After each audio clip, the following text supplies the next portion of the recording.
Sweet. 2 minutes burned. Awesome. Sweet. Wow, that was a Huh? fast 2 minutes. Yeah, that's the fastest 2 minutes of your life. You're in for a surprise. Oh, gosh. All right. Welcome back, everybody. No, you know what? Fuck this. You do the welcoming. Oh, okay. Is this real bearded news? What do you think? What are you on? Sorry, I touched your foot. That Ooh. bothered me more than it did you. I sound like a squirrel. Okay. That's what I hear all the time when you Gosh. talk. I don't know what to say. Okay.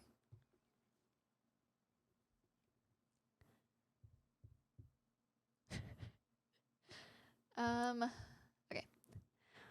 Welcome back, everybody, here at Real Bearded News with Miriam and Sharon. We're here to talk about Scream 6. We just watched it this past weekend. We really enjoyed it, and we're so excited to talk about it. Spoiler free. So, how are you, Sharon? I'm good. Nice. I'm good. That was a very interesting introduction that you gave. Do we want to do it again? No, it's fine. We're gonna keep this whole entire conversation in there too, so Good, it's gonna be great. Yeah. But yeah, It's my first time. it is your first time. First time introducing the podcast. I took you that virginity away from you. You popped my cherry. Okay, I'm so and sorry. we're done. So, Scream 6. What did you think of Scream 6? I'm sorry. I really enjoyed it. Okay. I recently marathoned all the Screams for this specific reason, and I had Nice. so much fun. Great. Yeah. So, what did you overall think of Scream 6? Like, part of the franchise, right? What did you think of Scream 6? I thought it was really good. It was definitely very different from other ones, but also very similar. I think that it still keeps within that same like vibe that all the Screams have of being like self-aware while also creating this really awesome story and keeping you guessing till the end. But also at the same time, we have the characters that were introduced in Scream 5 of Tara and Sam, and kind of seeing this different kind of hero than we've seen in 1 through 3 with Sydney. So I think it's just pretty cool to see this new reboot of Scream, and also the parallels that you see in Scream 2 to Scream 6. Yeah. So, yeah, I mean, I thought Scream 6 was pretty good. I told you I had a couple of issues where, because it's a resequel, it kind of a resequel sequel. Yeah, requel. Yeah. It kind of legacy characters are all available. I did not like that Sydney didn't come back. I agree. Obviously she didn't come back because they weren't willing to pay her enough. So why would she come back, right? Yeah. But it also opened a door for the new characters to take up the mantle and be the proxy characters of the original of 1 through 4. But however, it was a good film. It was entertaining. I go to Scream movies not to be enlightened by stuff. However, it's always educational to know about horror movies. But yeah, I really did enjoy it. But aside from that enjoyment from Scream, how did you feel the new characters did as far as taking up those mantles? And how would you categorize them? Like, who would you give who what? Yeah. I kind of saw, especially the twins, who are Randy's niece and nephew, Mindy and Chad. I can definitely see Mindy being the new Randy, especially because she likes to explain things like Randy did. And Chad is probably like Dewey. As we saw in Scream 5, he came back after being stabbed way too many times in Scream 5. Yeah. And also that he's just there to like protect everybody and just being a nice guy, I guess. And Sam, I can see her kind of being the new Sydney. I'm not really sure where to place Tara. What do you think?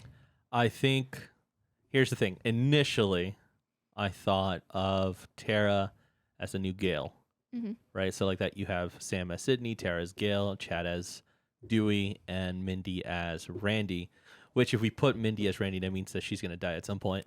Oh, no, you're right. Unless she's smarter than Randy. That's true. I don't know yet. I don't know how to feel about that. However, as we were talking off air, I came to a theory that Sam and Tara are Sydney. They're two halves to the one. Yeah. They need two Sydneys, right? Because Tara plays out as Sydney would in 1, 2, 3, 4, and 5.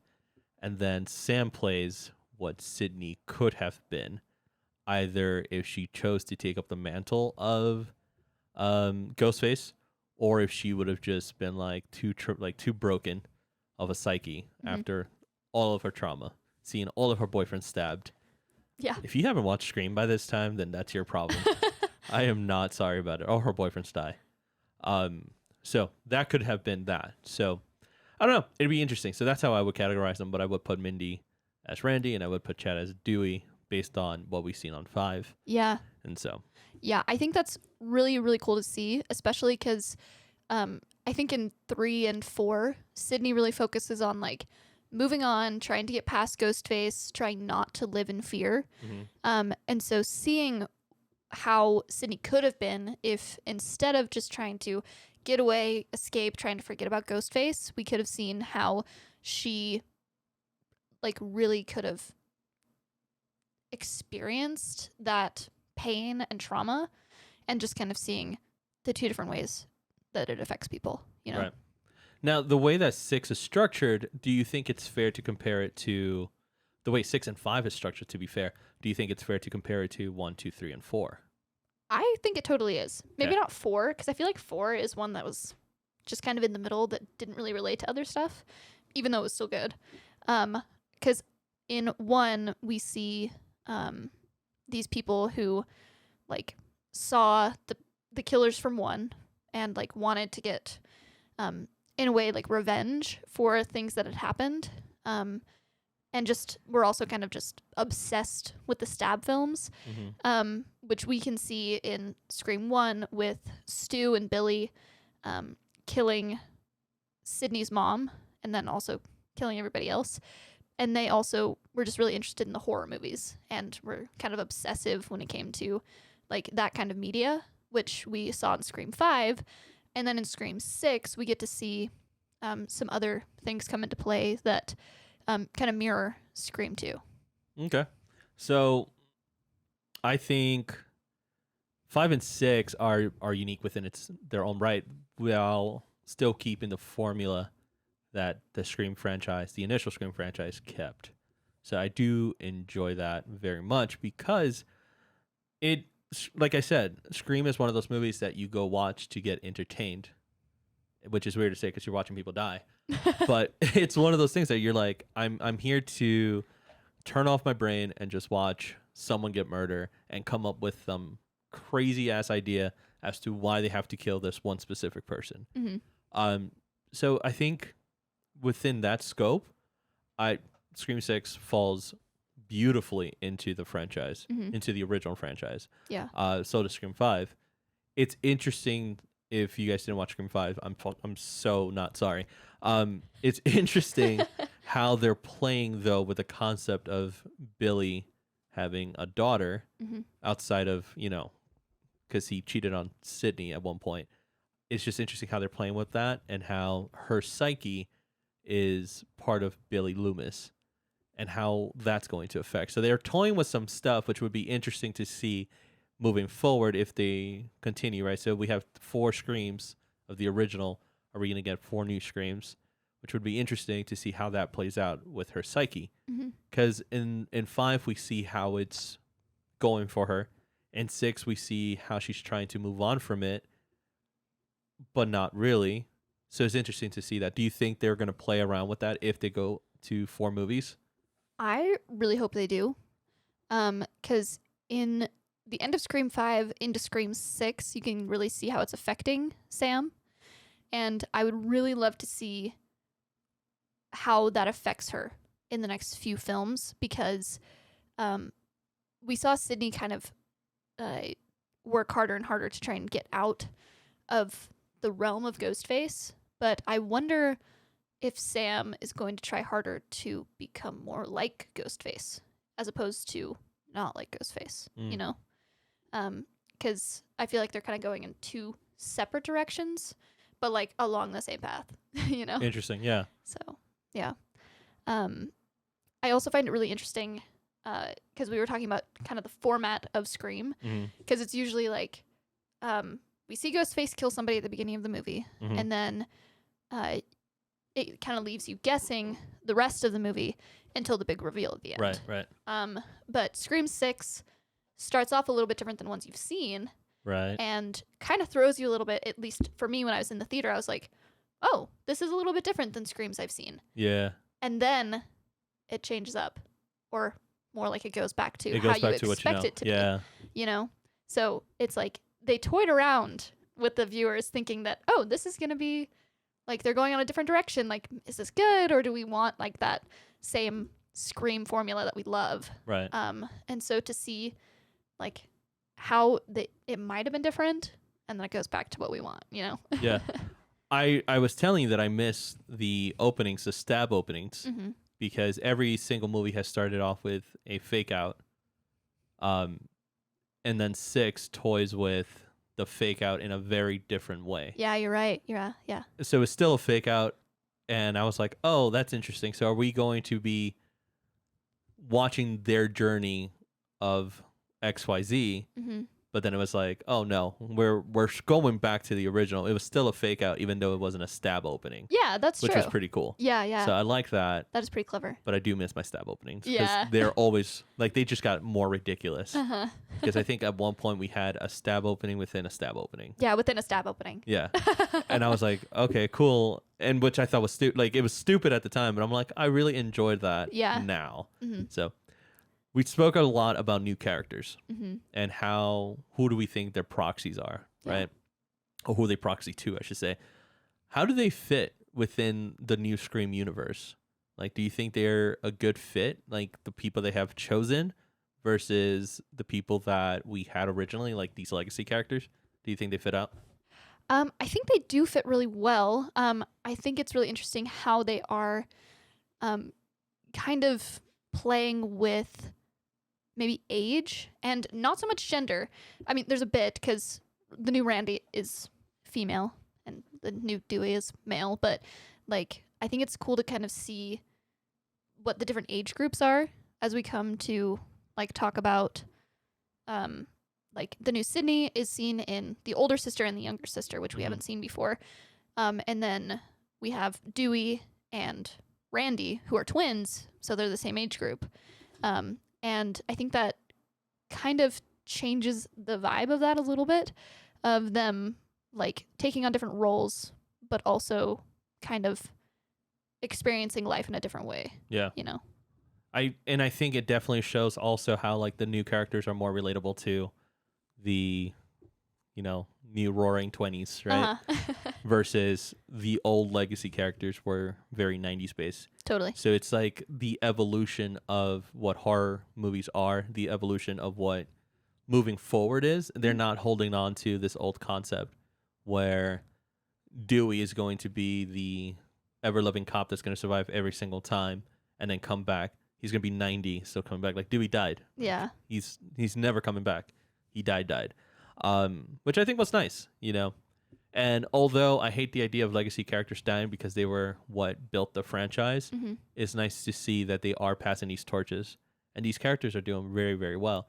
Like you mentioned off air that these characters are more relatable to you. Yeah. Versus I grew up in the 90s. Those characters were very relatable to me. Totally. So they're doing a really good job at moving forward. So if they ever want to move to Scream 388 in the year 2050, it shows that they could do a good job moving these torches forward. Mm-hmm. So it's pretty cool. Yeah, I really like that. And another thing that we've discussed is kind of the like emphasis of social media in this Scream in particular. And as someone that is roughly the same age as the characters in the movie today, like the main characters, Tara and her friends, I think that it makes it so much more relatable to me without it being hokey, because it still feels really real. Like TikTok, Instagram, Twitter, et cetera, does like affect our everyday life. And you saw that with Sam as they kind of start to make theories and stuff with people online about like motives and everything like that with Sam, and how it's like really affecting her and her life, which is totally seen today. Like, Yeah. even though there's like not really a lot of evidence, there's not anything really behind it, but they're able to like make these wild accusations that people believe, and that in turn affects Sam in her real life. And I think that's also totally the case today. Yeah. And it's like that makes it feel even more like something that could happen in your own life, you know? Yeah. Like it's definitely a commentary to what happens in real life, where social media just has taken over the world, and you don't need proof. You just need a trending topic on something or someone, or blame it on someone, and people just go forth, which goes back to the opening of the movie, where in our lives, especially within your age group, obviously if you're single and you're a little older, you tend to fall into these tropes as well. But downloading like anything like Tinder or Bumble or Plenty of Fish or whatever the hell is out there, Plenty of Fish is an actual thing. Farmers only. Christian Mingle, or LDSsingles.com. Like any of these like dating sites, right? The person that we see at the very opening is on a Tinder date, waiting for their Tinder date to arrive. It is important to mention that she is a horror professor focusing on 1980s to 1990s slasher films. So she knows the dangers of being out alone, yet she failed to realize that she was in the horror movie herself. Yeah. She fell for every single trap that this dude set up. Yeah. And so to mix it back to reality, you and I were talking about how we could be like, oh, that's so dumb. Why would they run this way, or why would they do that? I wouldn't fall for that. But yet when we go out on these Tinder dates, it doesn't matter how prepared you are to avoid a bad situation, you could fall for that trap to be like, oh, my car broke down. Do you mind coming through and just like helping me? XYZ, boom, you're dead, right? Yeah. So it talks to a lot of contemporary issues. So what recommendation would you give to people that are like, I would never fall for that? Like, what would you say to them? You never know unless you're in the moment, you know? Like I personally, like I consume a lot of true crime media, and like, I don't know, you're just like, oh, well, I know what I'd do in that situation. I'll do that in that situation. But it's like, are you really going to be thinking in that same mindset in that situation? Because I think maybe as some advice, make a plan for what you do in those situations. Because as you saw in the beginning of Scream, I'm not sure if she really would have known what to do if she was experiencing these situations. Because, like, yeah, she teaches it, but would you ever really expect yourself to be in a horror movie? You know, like, don't walk down that dark alley. But it's like, oh, well, it's a Tinder date. I trust him. I've been talking to him. He seems cool. Right. But like, you never really know somebody until you know them. Right. Which is a ways down the road. Yeah. Which is weird because you would think that, like, obviously there was a lot of factors in there, right? Like, she was drinking prior. So her thought process was a little inhibited, I guess. But also she was horny. Yeah. She's trying to meet a guy from Tinder. Okay. Like, you have to put yourself, and like, I like that you said to make a plan, but I would say make a plan that will fail, because Fair. your plans are going to fail. Make a plan and make a backup plan to that plan, because that first plan that you made is going to fail. But my great advice is stay strapped. Yeah. Listen, stay strapped, because it doesn't matter if you failed on both of your plans or all of the contingencies that you made up. Guess what? It's not going to fail. That strap. It ain't going to fail. When someone comes running at you, hopefully you trained enough to be able to pull out your gun, but you pull it out, what are they going to do? They're running at you with a knife. So you better be quick with that draw and that shooting. Keep one in the chamber. That's my advice. I'm just saying. I don't know. What do you say to stay in strap? I don't personally carry, but I know. I don't think that's a good idea to tell everybody. Oh, well, that's fair. That's a fair statement now that I'm saying it out loud. But I think it is. I personally, I carry like pepper spray and other self-defense things with me. And also, I think it's a really good idea for anyone to learn self-defense. I know that probably won't be the case if someone's running at you with a knife, but I think knowing what to do in those situations where if you are getting into like someone coming at you and trying to like take you down to the ground or something, it's really good to know what to do in that situation, so that, and practice it, because like you kick into fight or flight mode and you have to be able to just do it out of instinct. Similar to what you were saying. It's like, you got to know how to draw, you got to know how to shoot, or else you're dead. You know? So, yeah. So being ready and making it like your fight or flight response. Yeah. You know? Stay strapped, kings and queens, or both, and others. Okay, so we all know Scream always has a big twist.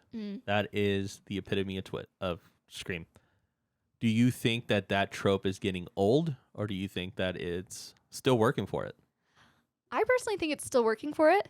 I'm a sucker for twists, but I think this Scream in particular really helped to keep the twists and then twist the twists and twist the twists, you know? Sure. So that you never really know what's coming, but it doesn't feel excessive. It still feels like it fits within the story. Yeah. You know?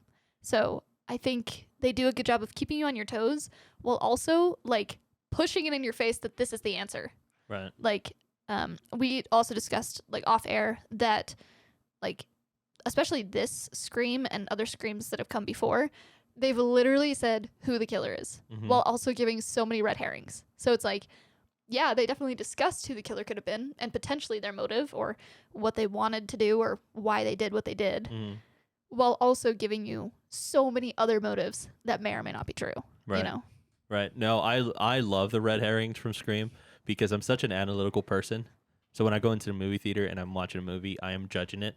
And I could figure out, and my wife hates this so much, I can figure out a movie within the first like 10, 15 minutes of it.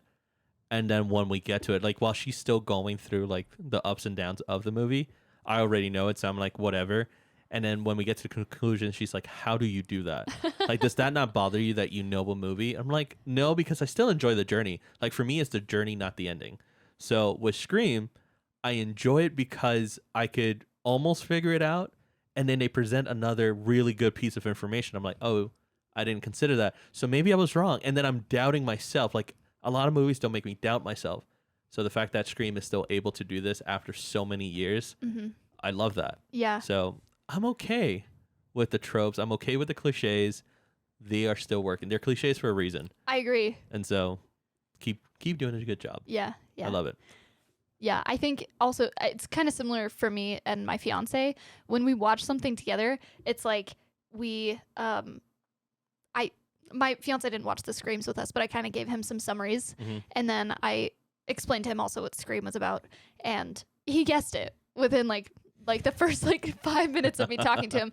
And so for me, it's also about the journey, but it's also like I really love the reveal at the end, and so it's like I like make my theories and I let them just kind of simmer for me without like really trying to figure it out so that the twist can still be a twist. Yeah. But I do feel pretty proud of myself when I figure out the endings. Yeah. But I'm not quite as good as my fiance at that. It's such a good feeling. Like when you figure it out before the movie even tells you, it's such a great feeling. It feels so good. It's the greatest thing that could ever happen. But I could figure stuff out and it's just good. Like it's just the way the brain works. And sometimes the pieces of information are just there for you to like take it, right? Yeah. It's ripe. But that being said, so Scream 6, bunch of twists, which was great. We both love them. A lot of good characters, a lot of surprising characters, a lot of good red herrings that were very enjoyable. Do you think, or where do you think, I should say, the Scream franchise is going to go? Do you think there's a Scream 7? Should there be a Scream 7? And where do you see it going? Yeah. I have a couple things that I'd really love to see.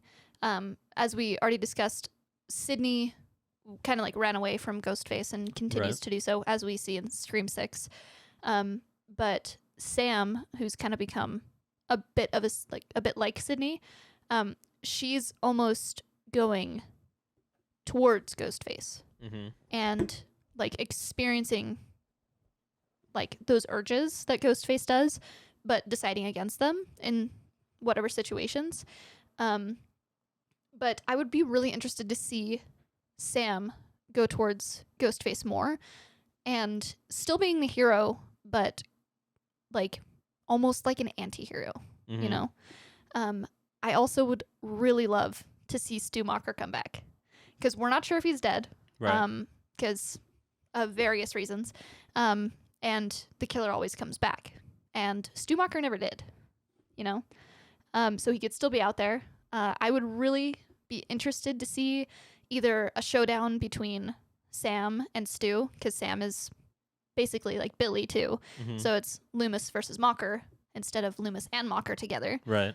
Or in an even bigger twist, if Sam does end up either like cracking under the pressure or just has a change of heart and she becomes in some way the new Ghostface, which could potentially happen, if she teamed up with Stu, so it's another Loomis and Macher Ghostface, you know, which I think could be really cool and just, I don't know, a really interesting finish to maybe another trilogy if they're going in trilogies again, you know?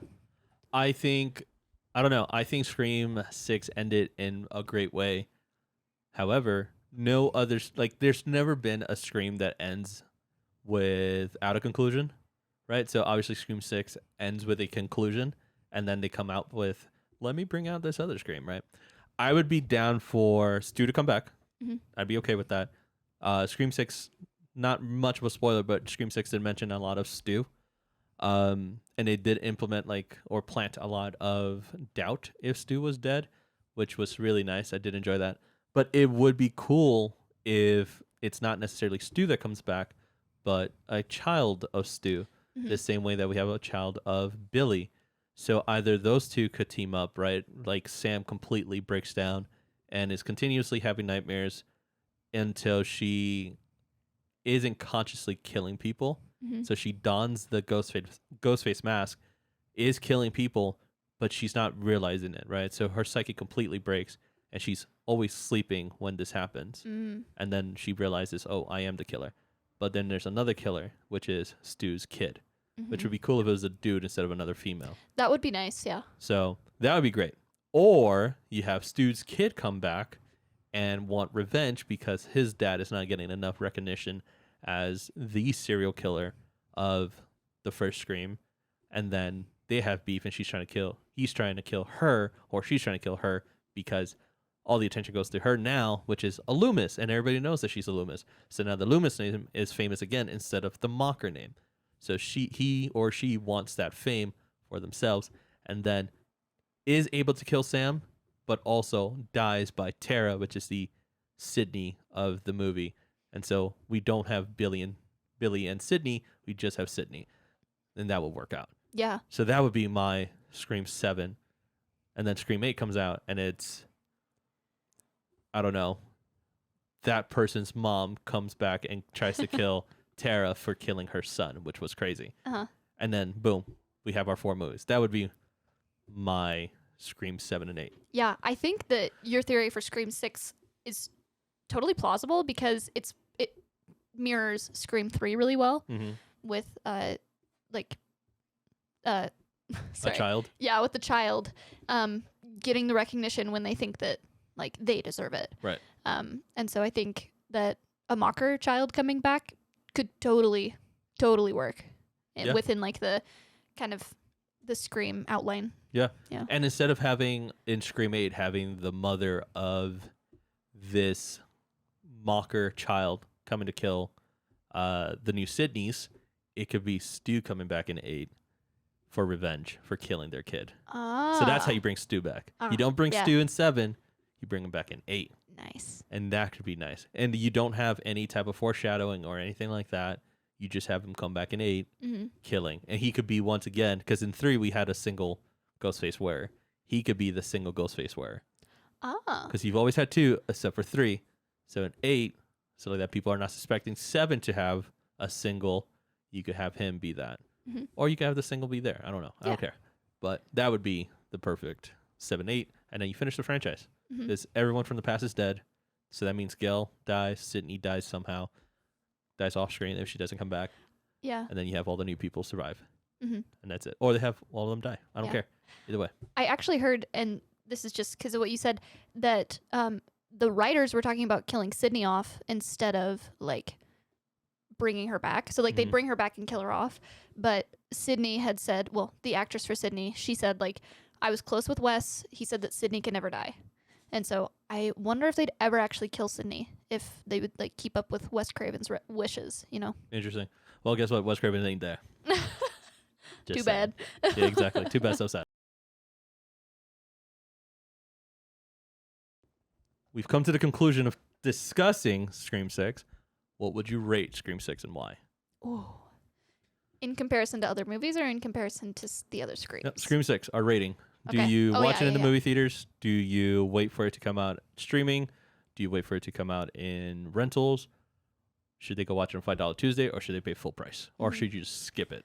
Gotcha. Out of 5. Okay. I would definitely recommend this one in theaters. I wish I'd seen more Scream movies in theaters because there's a certain atmosphere of watching something in theaters, you know, especially when it comes to horror movies because the lights are totally dark. So it gives you that atmosphere. You're surrounded by a lot of other people who you don't know. So it does, in some ways, increase the intensity of having strangers around you because that's how it is with Scream is like it could be a stranger. It could be someone you don't know, you know. So there's like that little like thought in the back of your mind like what if Ghostface is real? What if he's here, you know? Right. In kind of a creepy way. But I think also like watching horror movies in theaters, it just like kicks it up a notch. Sure. Because there's the atmosphere, the people. I also just love going to the movie theater, so that's what I would do it. And seeing Ghostface on the big screen is just a lot of fun. Sure. I would probably give this like a 4.5, just because it's a great movie. I love the elements of meta filmmaking in this, especially talking about like other horror movies and the rules of the horror movies, how to survive. I just really enjoy the characters. I really appreciated that it felt relatable without it feeling cheesy when it comes to social media, like the lingo. Like I didn't feel like they were like slay girl or like, you know, like stuff that they say that it's like people don't actually say that in real life. That's like somebody wrote this who is not Gen Z, you know? Right. So it felt nice to have it not feel overly Gen Z-ified. Okay. Yep. Because it still was relatable to all audiences, I think.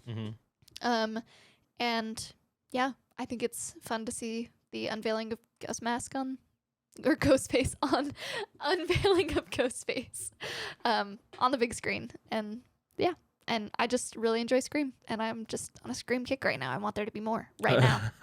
just do it now. Just release everything now. All right, cool. So 4 out of 5 and watch it in theaters. Yeah. Okay.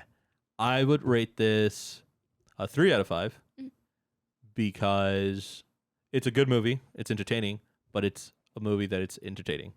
There's nothing crazy about it. There's nothing revolutionary about it. We've seen it before. Although enjoyable, we have seen it before. And it's not perfect. There's issues with the movie. Obviously, like we were talking about certain things that we can't really say on air without spoiling the movie. But there's things that they could have gone in a different direction, but they didn't, right? That's number 1. Number 2, it's 2 hours and 20 minutes. Yep. It is a long, bloody movie. It don't need to be that long. It's 2 hours. Give me an hour and a half. You could do that shit in 90 minutes. For all the twists and turns that we want, 90 minutes is enough. You didn't need 2 hours and 20. There's also an end credit scene, which was hilarious. It was making fun of people that stood the entire time. I didn't know there was an end credit scene. That sounds like a personal problem. Oh my gosh, now I have to go watch it again. No, you really don't. It's Mindy saying not every movie needs an end credit scene, and then it ends. Ah, okay. So it was making fun of people there. Gotcha. I stood because I wanted to see it. Like I Googled it. Is there an end credit scene? I said yes. I stood. Yeah. But then, yeah. So 3 out of 5. Should you go watch this in the movies? Yes, you should go watch it in the movies. Like you said, there is a certain element to the Scream movies that it's just really nice to watch in theaters. When I went to go watch it, there was only 2 other people in there. I did go watch it at like 1:00. That's on a Saturday. Yeah. So only a few people there. However, should you go pay full price for this movie, or should you go to $5 Tuesday? $5 Tuesday is amazing. Yeah. Go watch it on $5 Tuesday. I watched it on $5 Tuesday. Exactly. Yeah. Don't pay. I paid full price for it, but I have Movie Pass. Movie Pass works out. Yeah, I also do. Oh, do you now? I'm a Cinemark rewards member, so I get a free ticket every month, and so I used one of my free tickets. See, I have Movie Pass that I pay a subscription, and I don't have to pay money out of my own pocket to go watch a film. So that's really nice. I can watch unlimited movies. which is really good. And I only watched Scream 6 on it. But it was good. It was good enough to go watch it in a big screen, but not good enough to pay full price for it. So go watch it $5 Tuesday. Yeah. Now, the big question that I've always gotten when I've been doing RBN was, can I take my kids to go watch it? Should you go watch this with your kids? Probably not. Yeah. If your kid is not 13 and older, it's rated R for a reason, right? So 17 technically. But if your kid ain't 13, where they've been exposed to stuff already, I would say no. Otherwise, your kid is going to have a lot of questions. Yeah, I totally agree with you. We actually had kids behind us in the theater. Ugh. Yeah, like some parents had brought probably 4 of their kids there. Okay. And like they were like crying. They were like, I don't want to be here. I want to go home. And like the gore scenes got them. I'm like, don't take your kids here. Yeah. Like there's a reason it's R. There's a reason that like I think that maybe kids are a little too young to see this. Definitely Scream 6 because it is a lot more gory than the previous ones. Yeah. It's like I personally wouldn't bring my kid to it. I think that also for the sake of people in the theater, I think it's better to not bring your kids to it. But I mean, but you know your kids, right? Mm-hmm. Or I hope you would know your kids. So if your kids could handle that type of thing, if you've been showing them that type of movie, then go ahead, take them, right? Yeah. However, if you don't want to get judged by other people staring at you, don't take your kids to it. Watch it at home. Mm-hmm. That's the reality of it. Like, have I shown my kid Scream 1? Yes, it's a great piece of film. Watch Scream 1. He's watched a couple of the Freddy Kruegers, not all of them, 'cause some of them are too much. Mm-hmm. But I know what my kid can handle and what he can't handle. Yeah. Things that are too bloody, like dismemberment, he can't handle that. Yeah. He's not about it. So I wouldn't take my kid to watch that. But if it's some stupid ass like slasher like Scream that is just a few stabbings, yes. Scream 5 and 6 up the stabbings a lot. Yeah. Probably not. He hasn't watched those two. Yeah. But he's watched Scream 1. So you know your kids. Probably don't take them to the theater. That's my recommendation, but you do what you want to do, boo-boo. Yeah. You But- know your kids. Exactly. You clearly know your kids. So. Yeah, exactly. But that's it. Thanks so much for listening today, hearing us discuss Scream 6. It was a fun time. Thanks for being on again today. No Miriam problem. Fear So happy to be here. doesn't carry a gun. She let everyone know that. Nobody should know that. I'm so sorry. I do carry pepper spray. Don't attack me. I don't know if that's going to do anything, but please don't attack me. But between the next time that we see you and we tell you what you should be watching or avoiding, don't forget, keep reading those comic books, keep watching that anime, rock and roll, and above it all, stay nerdy, guys.